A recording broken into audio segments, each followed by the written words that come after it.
Hello YouTube, RageBeast99 here on the No Women Allowed YouTube channel. Now this YouTube channel is run by three people, of course me, NW Breakfan Studios, and NWR Breakfan.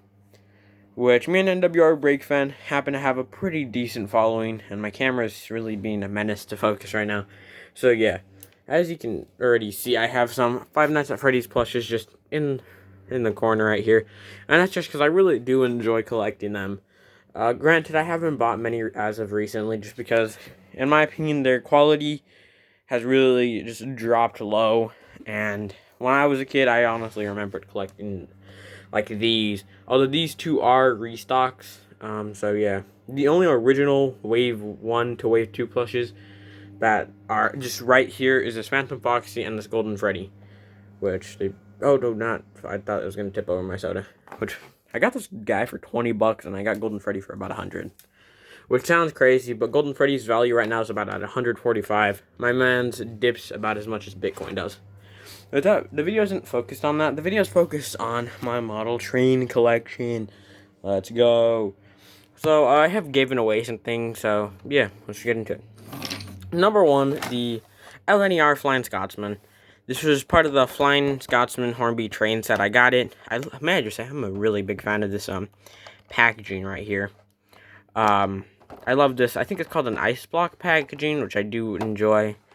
Very big engine. I was not expecting him to be this big, mainly for the fact my only other engine was a Bachmann American 060, which was really small compared to this. And the only other British engine I had was this N15, which kind of just fell. Let me just kindly put it back onto the rails. There you go.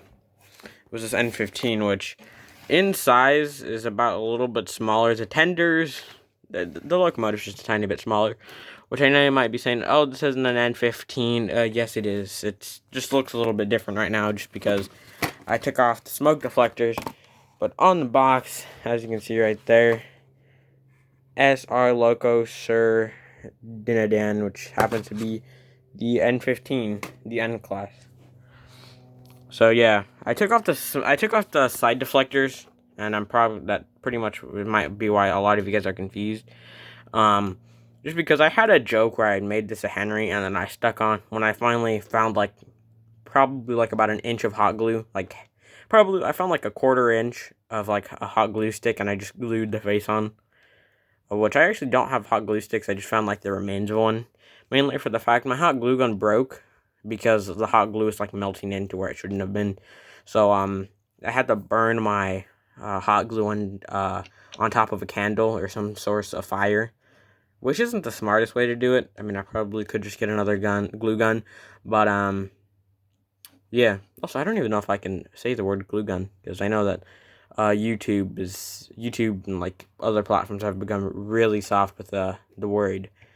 But yeah, this is my N15. It's a Southern engine, one of my favorite engines. But he's probably I'm gonna put him against one of the B17, which is actually owned by one of the owners on this channel, aka NW Breakfan. He has a. Did I say N17? I think I meant B17. A B17, very strong locomotive, and the reason I say he might go out with a bang is because he's missing a whistle.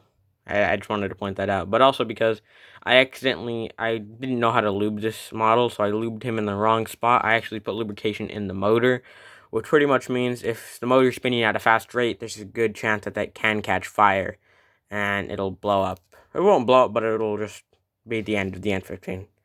Sort of, because I could just replace it, so yeah. Or I could just straight up make him tender-driven, which don't want to, but if it's the last resort, I will. Or I'll just get a coach and make it coach-driven or something. Point is I'll repair it. So yeah.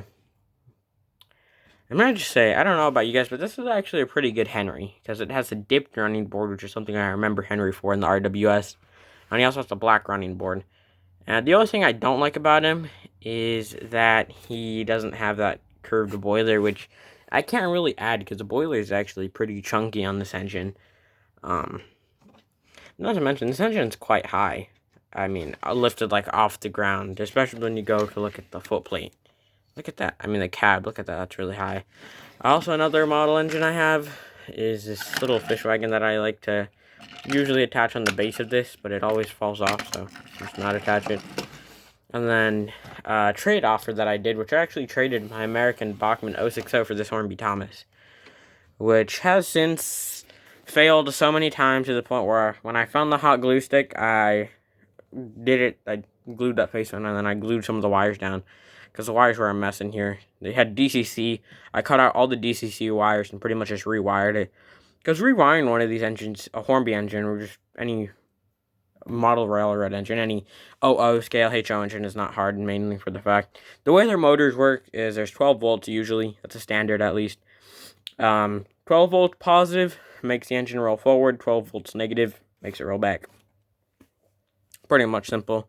Just connect the red wire to where the red wire should be and all that. It's pretty simple once you figure it out. Although I do know some motors have reverse polarity, which means instead of using 12 positive volts, instead of using the positive 12 volts, instead of making it go forward with the reverse polarity and all that, sometimes something goes wrong in the motor to the point where it's flip-flopped.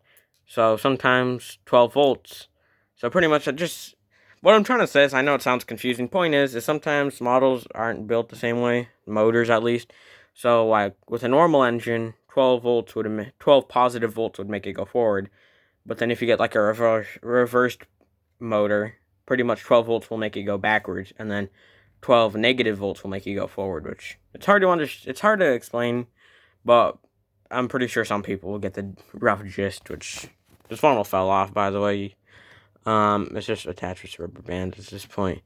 He came with like a really crappy face, and if you're wondering who I traded this for, my black my black 060, which if you want, you can go check out on my channel. It's in the featured channel section of this YouTube channel.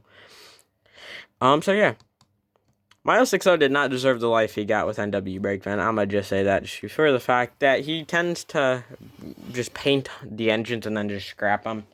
So yeah, and that's pretty much it when it comes to locomotives. I don't really have any more than that. Just two. So yeah, thanks for watching, and bye for now.